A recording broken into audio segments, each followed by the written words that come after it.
Well, hello everybody. Goeiemorgen, goeiemiddag, goeienaand. Hello, Brice. How are Hello. you? Well, You've de- I've decided I'm going to teach you guys Afrikaans on this channel.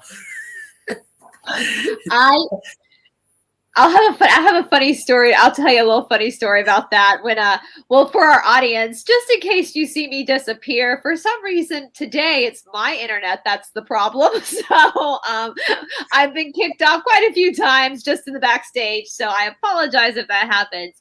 But I don't know if I ever told you this, Shanti, but I spent some time in Zimbabwe in Kwekwe. My ex at the time, or my boyfriend at the time, was one of the white African farmers. His family eventually had to leave Zimbabwe. But at that time in my life, I was a huge long distance runner, like addicted to running. And so my ex took me on a four-wheeler when we got to the farm to show me where it was safe for me to run in the morning, like where my boundaries were. And he taught me when I was running in the morning, when I would pass the workers to say Mangwanani, which was like good morning, Mangwanani in that area.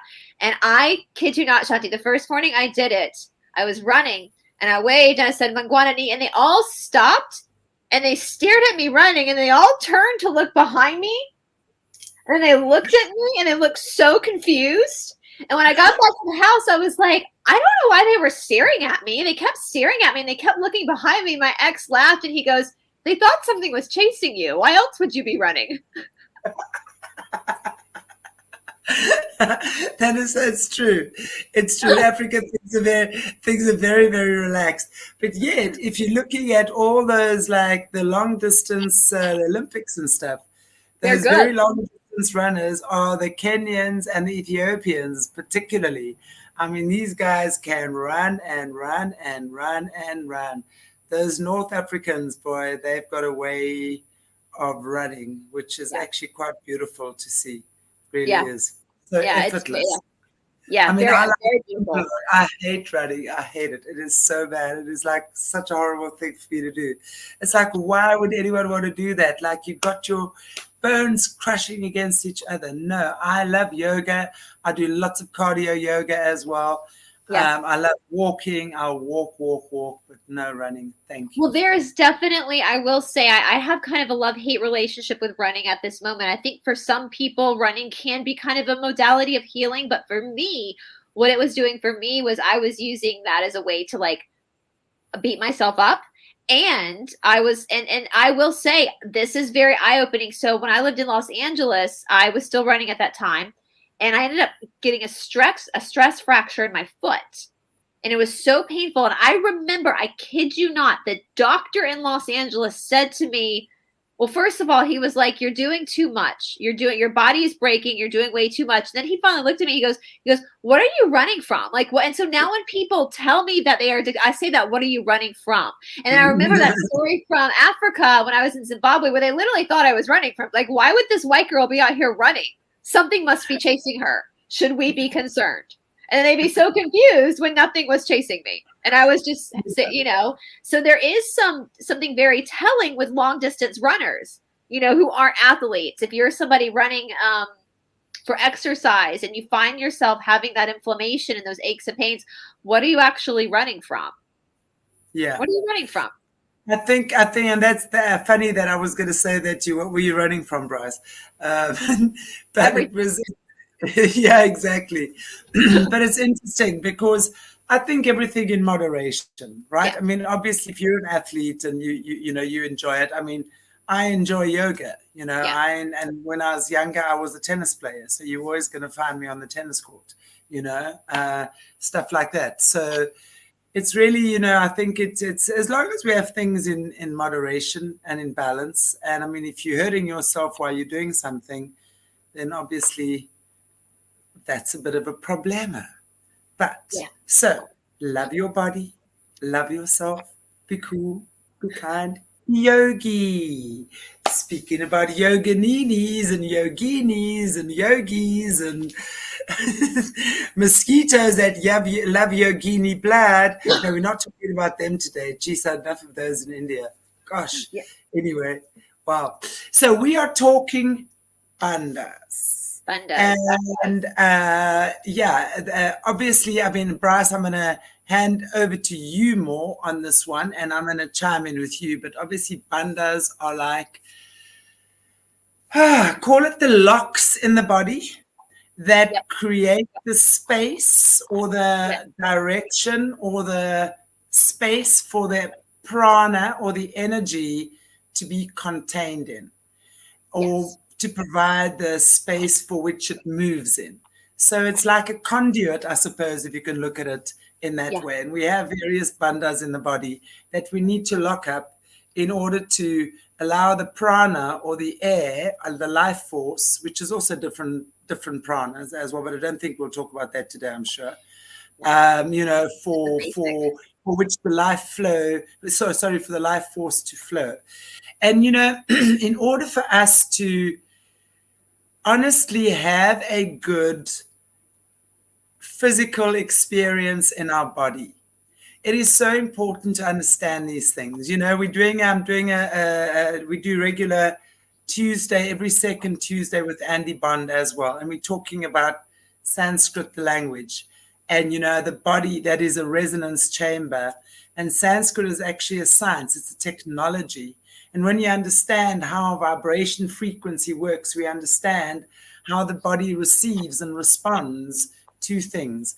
And when the bandhas, are locked and the energy, the prana is flowing, we have a great life experience, because that also contains, it protects the chakras, right? The energy around the chakras as well. It locks that energy in so that you have that, it seals it so that the energy doesn't leak out, in other words. So we have to have that lovely locked up, sealed up feeling where the energy is contained and it's kind of moving, and then gives you that beautiful explosive vibration at the right place at the right time. Yeah. So that's why, in my layman terms, usually to my students, I like to explain things simplistically. So that's kind of like how I would explain what the bandhas are. And you don't forget the four. I think it's the Mula Bandha, Uddiyana Bandha, Jalandhara Bandha in the throat. Jalandhara Bandha, and is it Maya Bandha? Gosh, I haven't taught this for so long. I'm going to focus more on Mula Bandha and Uddiyana Bandha, because those are like the two. Yes. It's kind of like the root, like we know Muladhara is the root chakra, Mula Bandha is the root lock.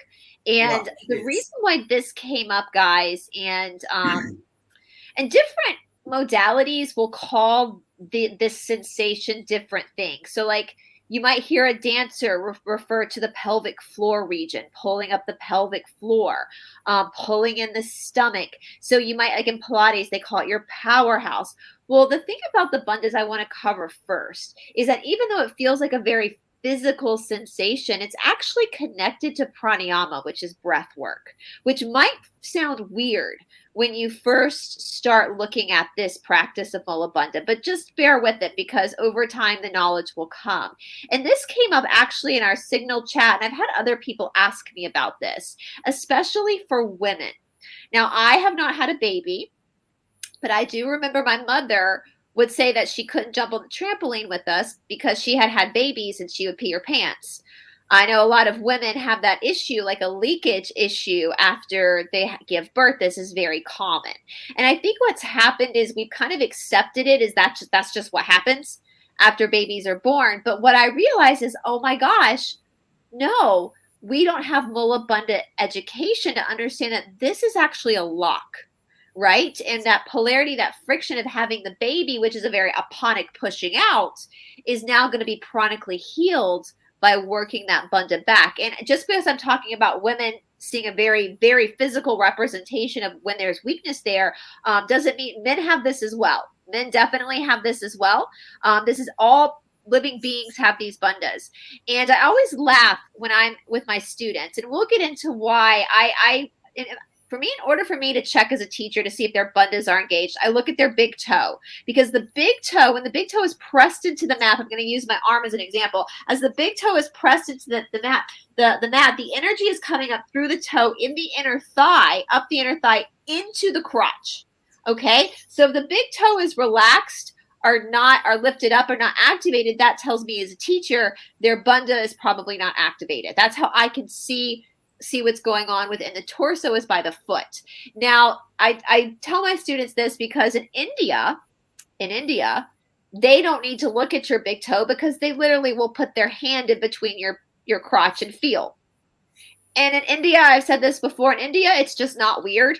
It just kind of is what it is. It's not weird. It's not. But in America, I don't want to do that. I don't want to put my hand in between your legs, and I'm sure you don't want my hand there in between your legs. So I'm going to look at your big toe. So when we look at the bandhas, we're looking at the lock. So along the spine, or the spine region of the body, Shanti and I have talked about the chakras a lot. We have these points of energy, these like spinning wheels of energy that represent different sensations. Now, in order for energetically, now I'm going to say this, I say this to my students all the time.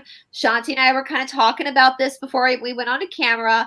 We're at a day and age where common sense ain't so common. All right. So let me just make this very clear. In the body we're in now, in the third density, if you go have an MRI, you're not going to see your chakras. You're not going to see your channels. Okay, this is all energetic body. So when I talk about the spine, what I'm really talking about isn't necessarily the actual spine. It is, but it's also talking about this etherical tube of energy that carries the energy up, called Sushumna. And Sushumna is a nadi. So what is a nadi? Nadis are like little creeks and energies of rivers of energy we have running through our bodies. We have about 75,000 of them, but we really only look at 3, which is the 2 nostrils and the spine. The spine being like the Mac Daddy, most important because of that's where Kundalini is carried. All right. We've talked about Kundalini a lot, is up and down that Sushumna, which hits all those chakras. Yeah. So it's like, and that's another reason why the yoga practice and a lot of practices focus a lot on the spine.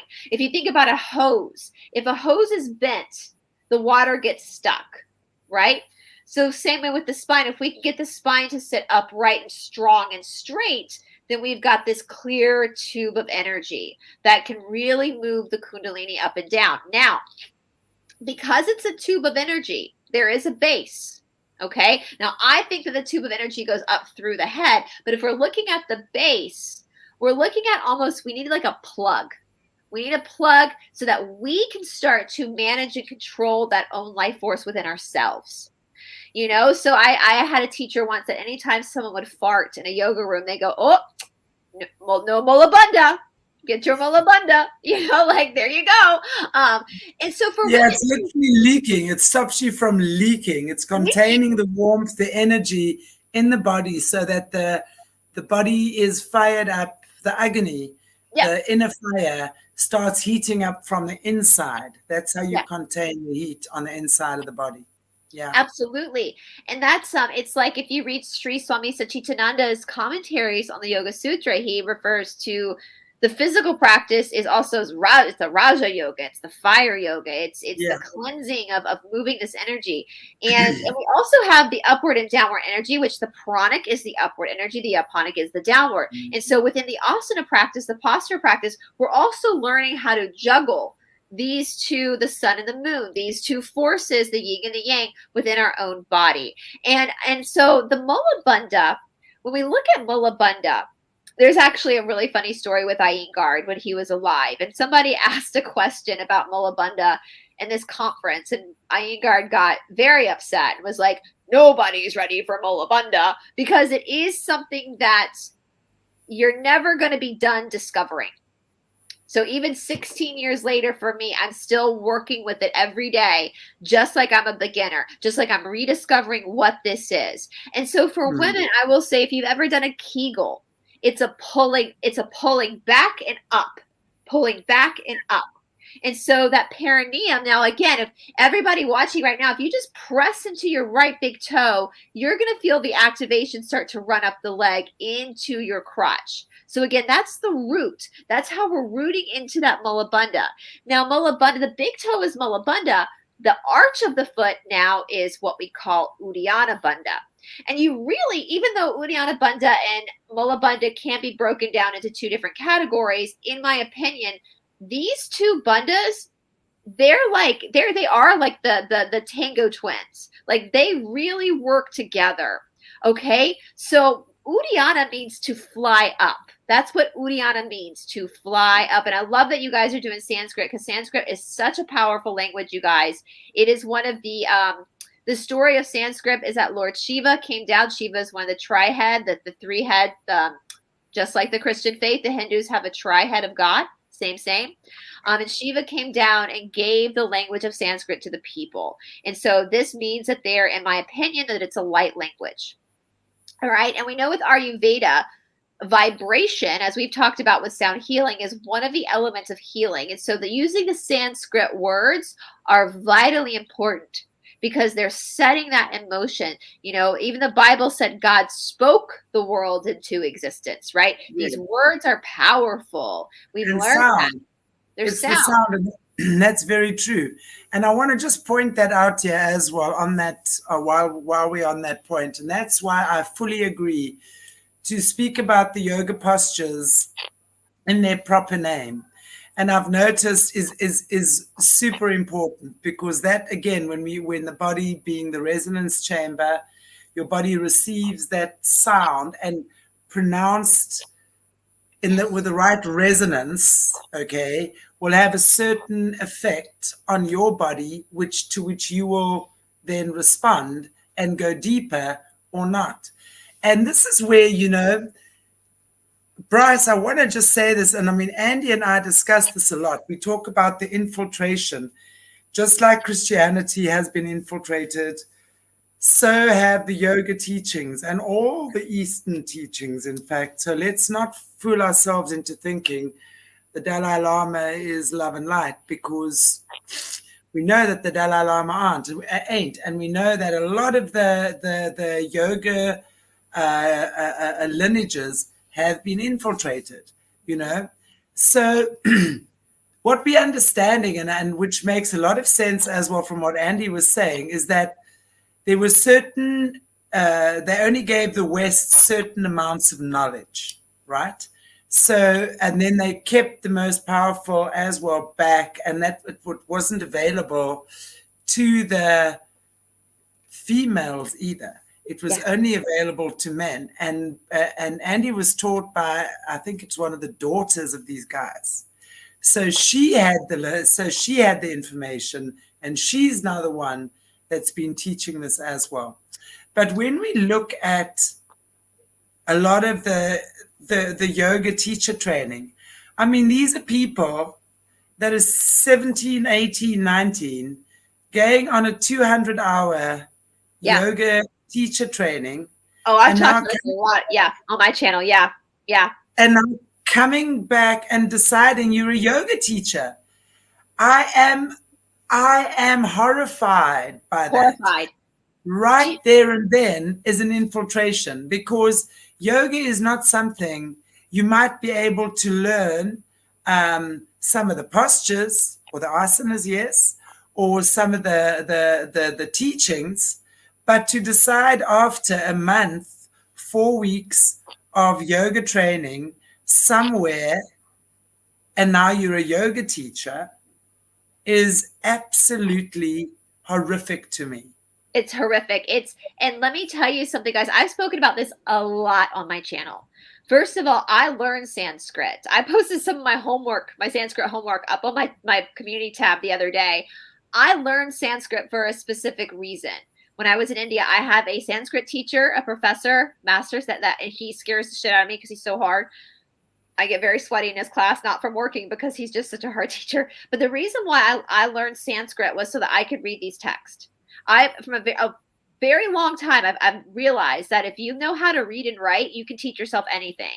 And so it was very of the utmost importance to me that every time I go back to India, I study more and more and more and more and more and more and more and more, because that's where you're going to be able to read the true teachings, is through the Sanskrit. And Sanskrit's a beautiful language. It actually was pretty easy for me to learn, which probably means I probably spoke it in the past, because it was, as an adult, it was fairly easy for me to learn Sanskrit. But yes, so for me as an authorized Ashtanga teacher through KPJAYI, I am not allowed to be a part of anything having to do with the Yoga Alliance or teacher trainings. If I were to be a part of a teacher training or the Yoga Alliance, I would lose my authorization. My teacher in India gets so pissed about this. It takes like, in the Ashtanga lineage, we say the first 10 years of your practice, you're still a beginner. 10 years. Guruji used to say before he passed away that maybe after 20 years, then you teach. Maybe. Because there is such a heavy teaching here. And yes, teacher trainings are, I cannot tell you how many people we've come through our shala at AYA who have just finished a teacher training. They don't know anything. They come to practice Ashtanga and they realize they have to go back to the beginner course because they learned nothing. And I'll tell you something that's horrifying here in the United States, Shanti, which there's a lot of things horrifying here in the United States right now. But for yoga, this has been going on for a while. There are a lot of yoga studios here in Atlanta where they're not allowed to call the postures in Sanskrit. They have to call them in English, which is crazy because we in Ashtanga, we never call them in English. We always call them. When you get into like second series, third series, some of those postures, I don't even know what their English translation is. I just know their Sanskrit names because it's of the most importance that this be done this way. And so, yes, I want to express that. I'm so glad you brought that up, Shanti. Be careful. Knowledge is power and knowledge protects. Okay, if you want to eventually teach yoga, you got to commit to years of being a student of it. And even as a teacher, I tell my students this all the time, I'm only a teacher when I'm in the role of a teacher. The rest of the day, I'm still a student. Even as a teacher, I'm still a student. And so, yes, and I see it too. We get a lot. So when we look at pranayama, so if we're talking about the bandhas, and it's part of pranayama, which pranayama is breath work. So this is what I see a lot too. Now, in my school in India, you can't even start studying pranayama until you've finished second series, which is like 15 years worth of daily practice before they'll even start to teach you deeper pranayama, because that's how serious it is. It's dealing with the nervous system, the body, and the mind need to be prepared. There have been times where I've been in a pranayama class where I literally thought I was going to die because of the restraining of the breath. It's a very serious breath work. And so you have to understand that there is a level of maturity that has to be available to you in the practice in order to take on some of these deeper teachings. Well, pranayama, prana is life force, yama is extending. So you're extending your life's capacity through breath, which is part of the bandha work. And so there are different pranayamas, different breath works that are supposed to do different things. So there are some breath works that are meant to make the body sweat. And there are some breath works that are meant to cool the body down.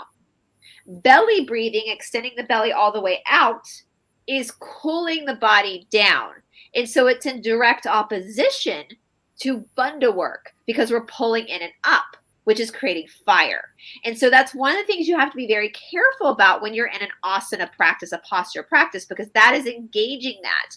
And if the teacher tells you to expand the breath, the belly out with breath, well, you're now in direct opposition as to what the body is trying to ignite in the practice, which is with the bandhas, which is the pulling up, back and up.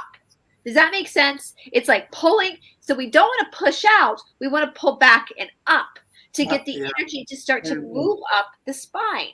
To move up, and if we're pushing the belly out, that breath work does have its place when we're trying to cool the body down, but not when we're trying to move the energy up. Now, this will also be interesting for women too. When you are on your cycle, when you're on your period, in Ashtanga, we call it your ladies' holiday. So like the first 2 or 3 days of your practice, of your cycle rather, you're going to rest because you don't have your bandhas. Why don't you have access to your bandhas? Is because the bandha work is very pranic. Again, it's the moving up of energy. What's happening on your cycle? We call it your moon day as well. The energy is trying to detox and move down.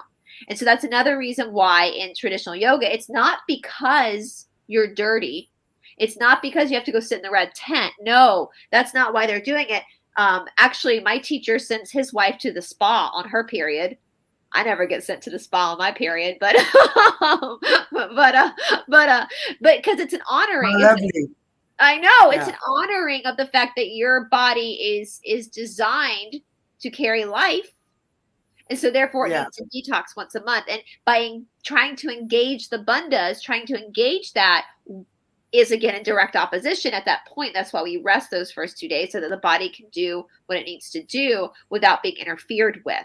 I know for a lot of women, the first day of my period, I'm usually a crampy, cranky bitch, so I don't even want to practice. So I'm fine with the ladies' holiday. But yes, and so that's what. And we also look at. So I actually did, and we find a lot of. That's why I promote the bar exercises so much too, which is a part of our challenge we're doing right now, the 30-day challenge. For those who are not familiar what bar is, I'm not talking about the pub. I'm talking BARRE, which is like the ballet bar. And so this is a modality that was put together that kind of combines ballet, Pilates, and yoga.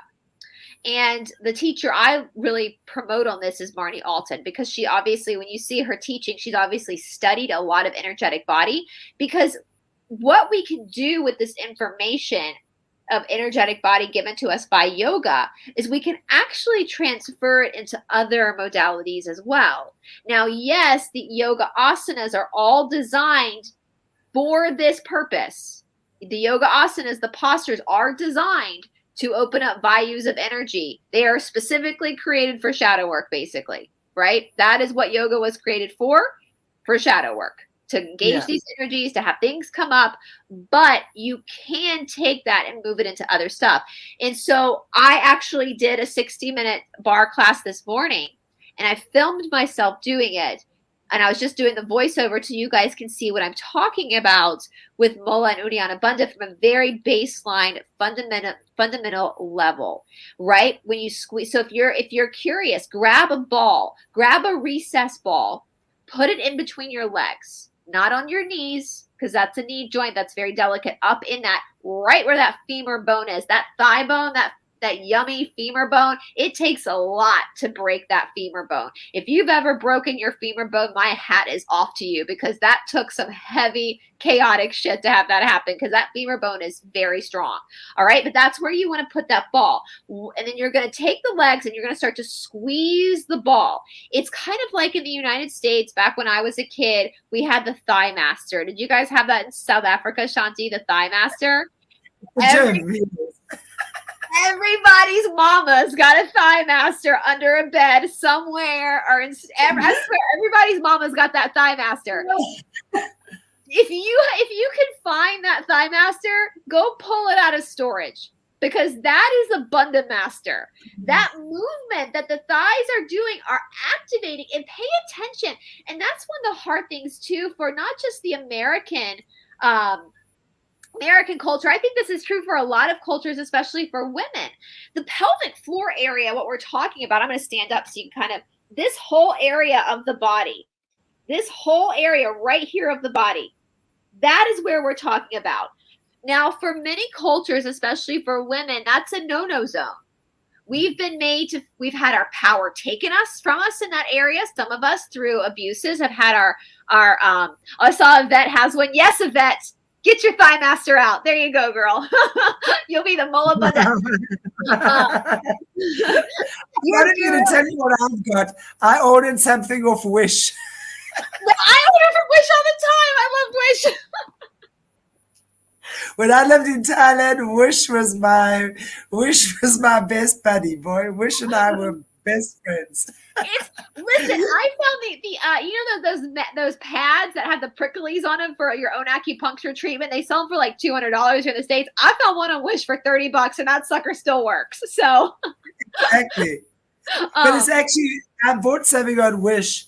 It's like literally, and I can't even explain what it is, but you literally put it in like right between your thighs, and it's like, and you squeeze. So you actually. And it's actually an amazing thing. And I actually bought it because I didn't know what the hell this thing was. I wanted to see, what does it do? Seriously, it's like, what is it supposed to do? Turn your butt, turn your thighs. And I think it probably does all of that.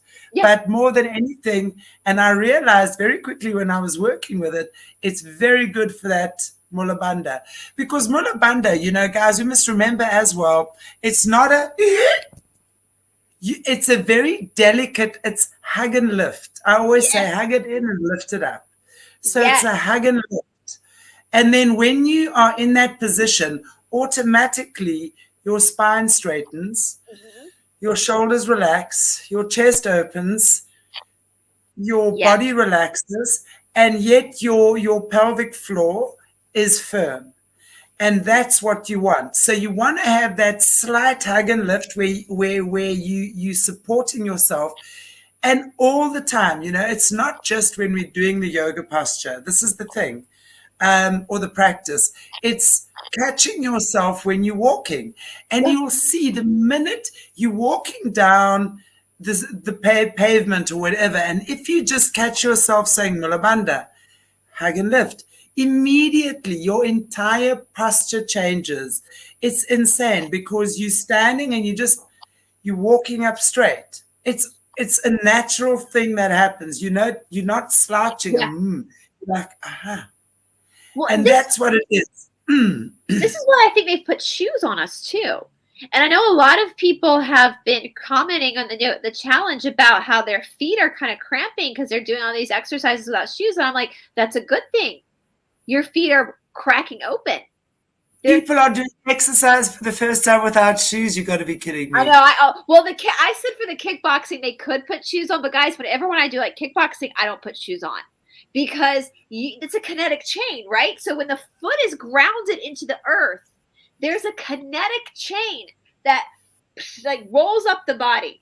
And that is why I believe they put shoes on us, was to stop that kinetic chain from happening. That's why I'm saying focus on your big toe. If you are a yoga student, if you do take yoga classes and you've never heard this before, when you are in your asana classes, I want you to think about where your toe is. You know, a lot of postures, like Utthita Hasta Padangusthasana, which is the first posture of primary series.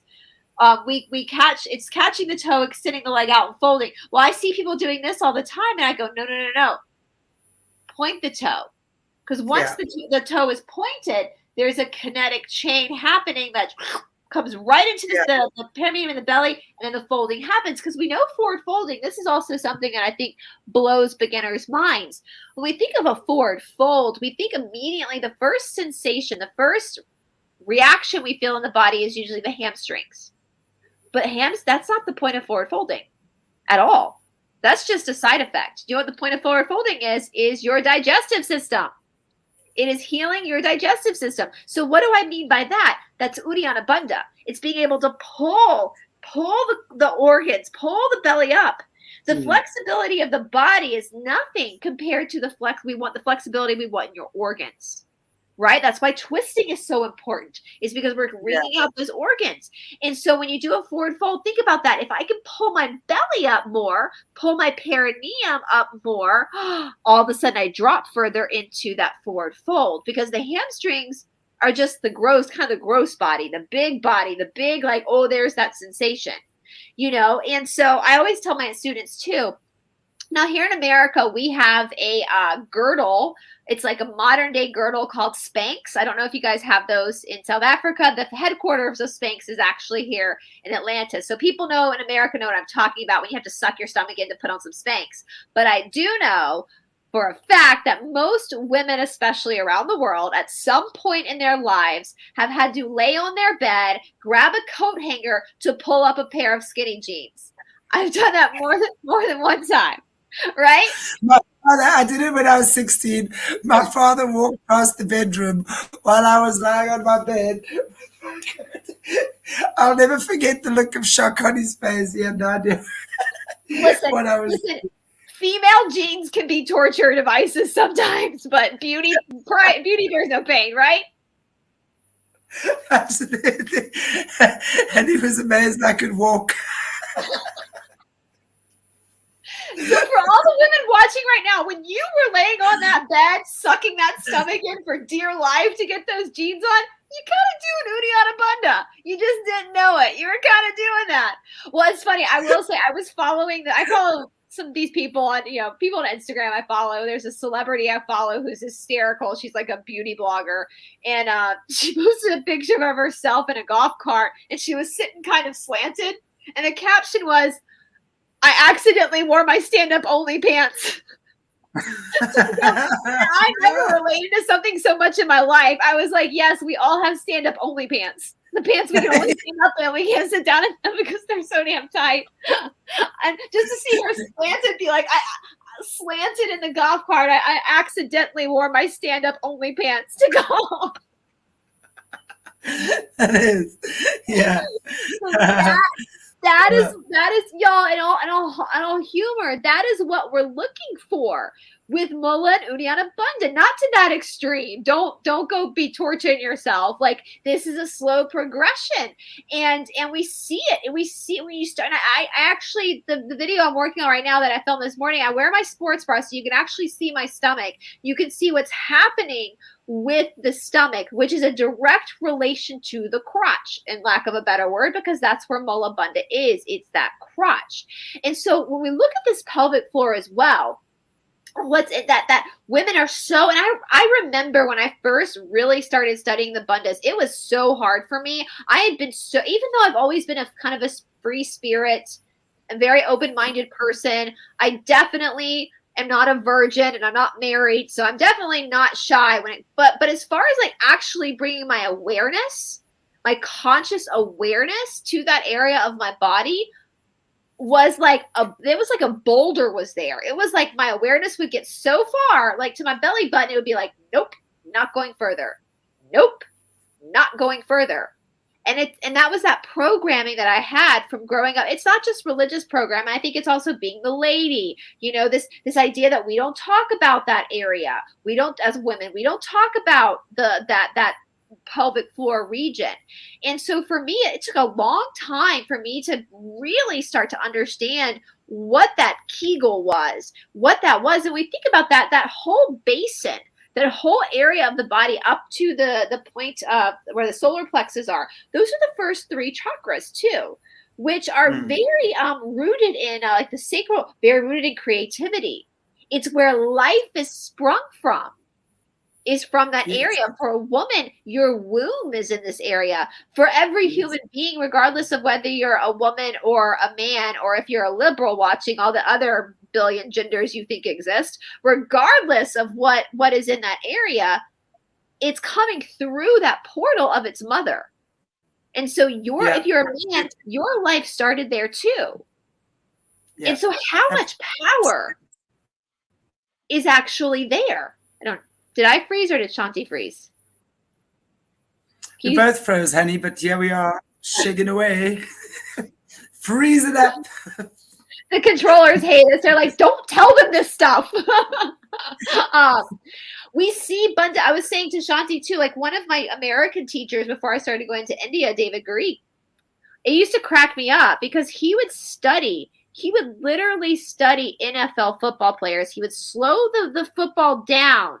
And he would watch these like 300-pound huge men being able to move with agility on the field. They were very agile in the way they moved. Why? Bandha control.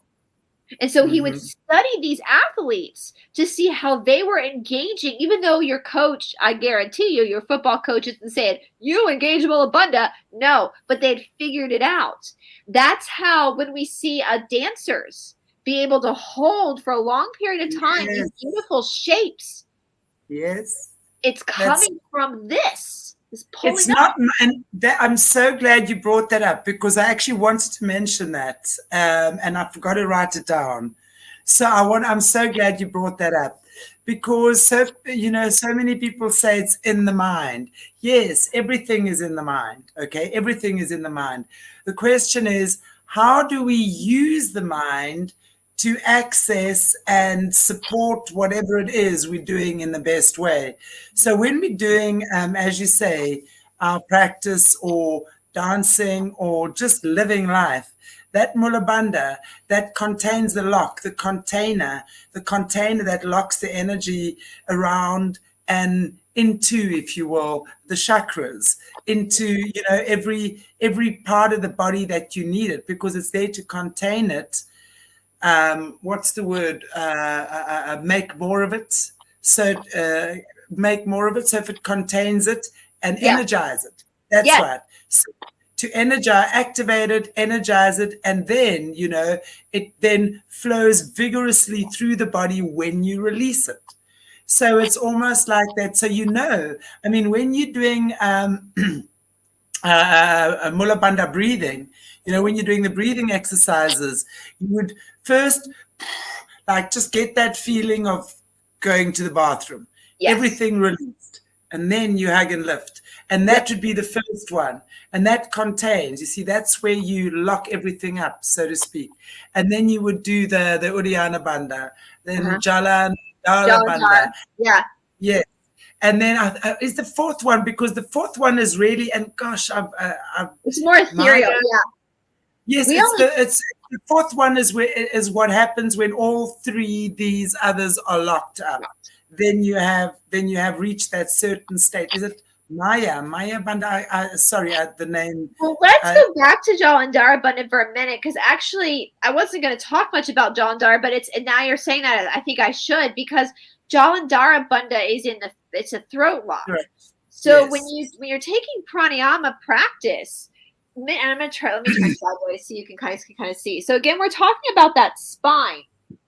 So if we're pulling up from the perineum, from the crotch into the belly, Jalandhara is then tucking the chin, controlled, and that's clearing the spine. So if I'm sitting up in a chair that you can't really see, like if I was sitting up again, that's opening up the neck so that energy can kind of come up through the neck and then reach into the etherical, which is where we're powering it up. It's like Old Faithful, you know, what's that little spew they have up in Yellowstone. That's what you're doing. You're taking that energy and you're popping it up, right? But we often say you have to descend before you can ascend. So you have to always come back down to Mula Bandha, Muladhara. And as far as I know, Muladhara, Mula Bandha, those are the only two chakra and Bandha that share a name. Yes. So Mula means root. So again, what does that tell you? If we go back to like the dancers, the athletes, all these people, even the soccer players, or football, as they say in other parts of the world, where they're moving. If you watch a soccer player on the field, those people can fucking move. Yeah. And they can dodge and they can move. How are they doing that? Mula Bandha. They have control. They have that control. And that is another reason why, you know, I know a lot of yoga people who will be like, no, you only practice yoga. That's it, nothing else. And I'm not a believer of that, because I think there's value in a lot of different modalities with the body that give you awareness. And I've said this before. I said this on my channel. The bar specifically is 100% targeting these things. Now, again, the bar teachers are not going to call it Mula Bandha or Uddiyana Bandha. They're not going to call it that, but that's what it is. And I broke my sacrum back in 2016. I had received a very, very bad adjustment in a yoga Mysore room, not here in Georgia. I was in a different state. It was bad, and it popped my sacrum. And I know it needed to happen because energetically it did need to happen, but I went through years of trying to heal my sacrum.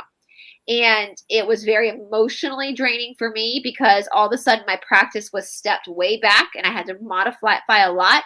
And one of my really good friends up in Canada, who was like a movement specialist, told me, you know, you need to start incorporating some bar classes into your schedule to strengthen up your sacrum again. It's going to help you find that strength again. And it was the best advice I'd ever been given, because when I started to incorporate the bar classes a couple of times a week, my yoga practice that had been pushed back multiple steps because of the break, all of a sudden leapfrogged forward by leaps and bounds. Because of that break in my sacrum, I had to look outside the box to figure out what I needed to do to course correct. And the bar, all of a sudden something clicked in my head with the bar movements that informed my yoga practice. And I know Cindy, who we've done shows with, my friend Cindy, who owns Sacred Garden here in Atlanta. She's a huge dancer, huge supporter of ballet, and she's also a yoga teacher. So she obviously knew this. She figured this out. There's something about moving the body in these ways that is going to all of a sudden click everything into place. And that is why on this 30-day challenge, I incorporated a lot of different modalities, because we have different bodies who are going to click with things and make them understand your power. And this is what this is about, right? This is what we know, the macro of what's going on in the world right now ain't nothing but a reflection of the micro, right? Is nothing but ourselves looking back at us. And when I've come from a place of feeling so powerless, then all of a sudden we find that power again. We can't feel powerful until we felt powerless. And we find that within our own body, that strength within our own system. Oh, everything changes. Everything changes. That's how you do handstands. You know, you can't. And what is a handstand? Like, I don't know if even beginner students even think about this. If you were to try to do a handstand on an exhale, you wouldn't go up. Your body would just thunk right back down again. Yeah. And intuitively, you would know to inhale, to lift up. And that inhale, even though the body's upside down at that moment, that inhale is pulling everything up through that Sushumna. Yeah. Which lifts you up. It gives you that lift. Yeah. Yeah. When we say yoga is a breathing practice, that's what it literally is. You're moving, you're understanding, you're moving your body, you're doing these movements, these shapes, but the shapes aren't activated until breathing is right. Until the inhale lifts you up so you can fly, the Uddiyana, the flying up, or the exhale is bringing you more down to the aponic energy. But I know in our signal group, we have lots of people now. This was a huge conversation about this. And so that's why I text Shanti, because I know we were supposed to do Tartaria, but y'all, we had crazy day in the United States yesterday, still unfolding. So once again, Tartaria did not get watched by me because I was dealing with our own little come to Jesus moment here in the United States. But I was kind of glad because so many people are like figuring this out. And that's another reason I know, Shanti, you and I are big into movement as therapy anyway. And there's so many different spiritual paths and different modalities to take, but the movement is so effective for this reason.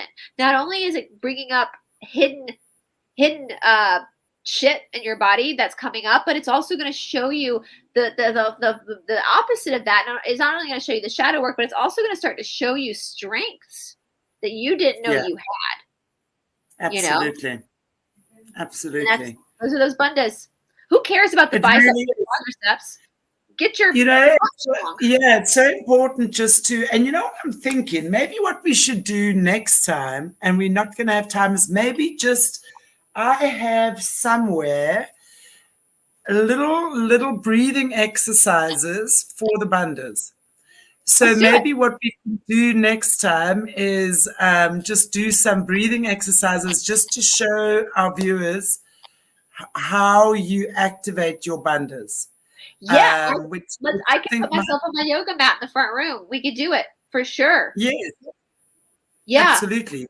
Should we do that? Sure. Yes, and you can show your wish toy, and I can show my ball. There's no place I'm showing my wish toy. They'll have me up for obscenity. I'll be arrested by the cabal. And the next thing I'll be George Women Prison Services teaching Mula Bandha at Jordan's Correctional Services.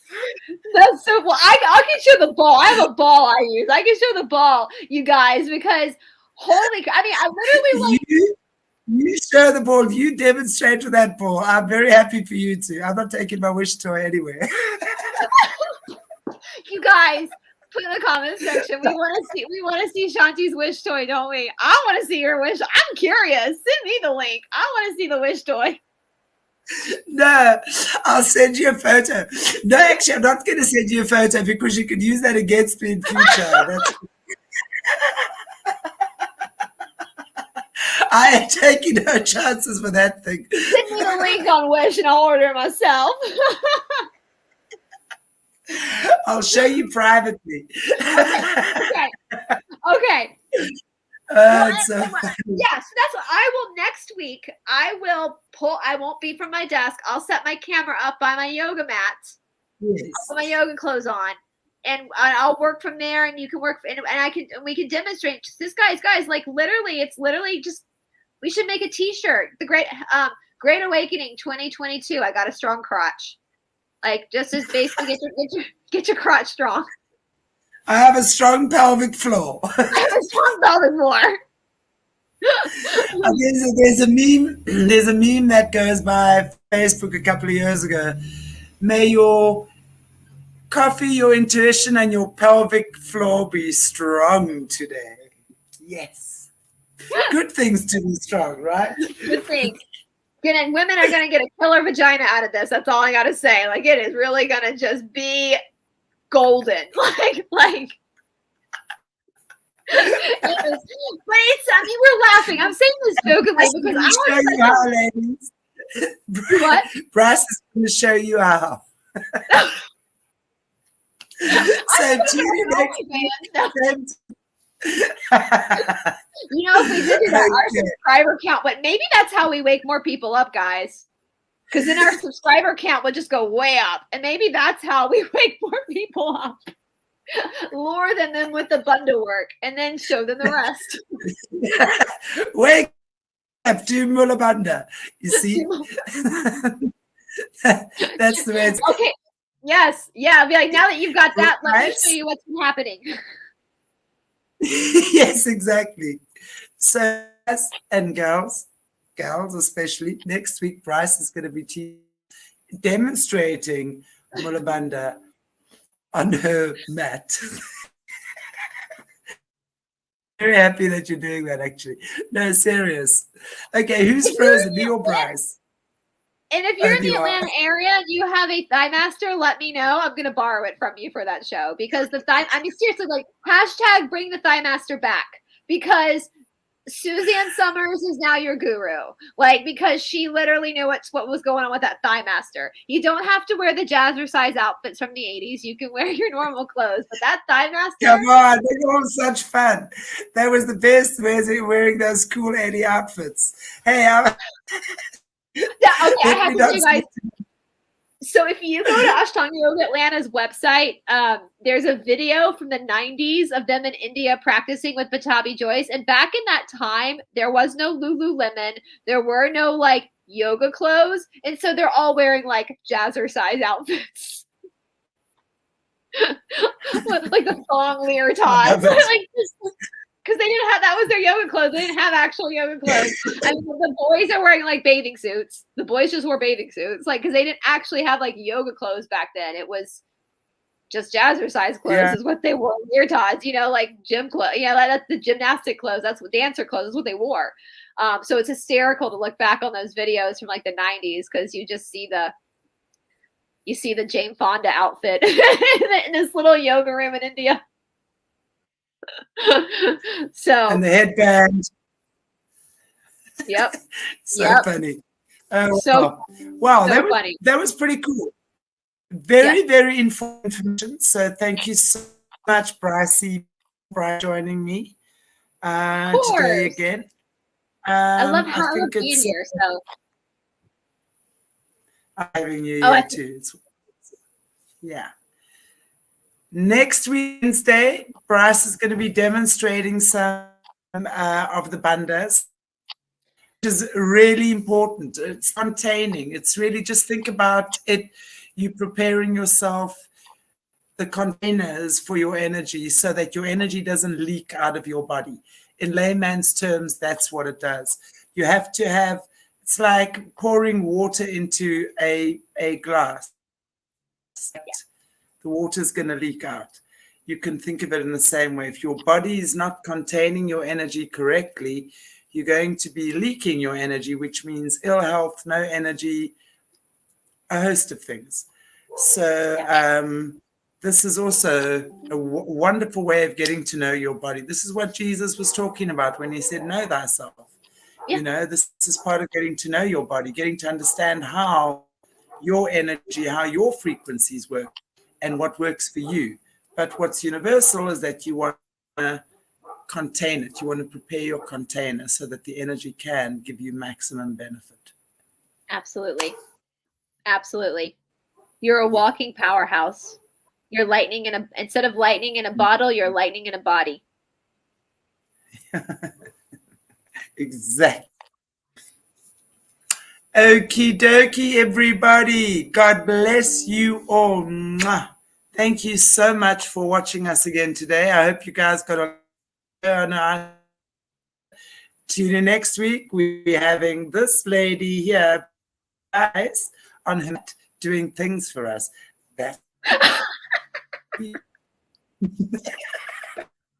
Have lots of fun, Brice. I look forward to seeing you next week with your legs up and all sorts of things. I love it. Legs spread, legs up. Let's go, guys. We're fun. We're the fun side of this war. So we'll just do yoga. We'll just practice our bandhas. Let the rest let the rest cube go. bomb Yeah. each other. Whatever it is they do, go cube bomb yourself. Is that what they do? Cube bomb each other? I don't know. Okay. Okay. This could carry on forever. Love you guys badly. We're going to be stretching in the meantime. So I look forward to seeing you guys next week. This is just frozen with this beautiful smile on the screen. So there was a really lovely freeze that we had there. Thank you, guys. Take care of yourselves. Bye. Bye.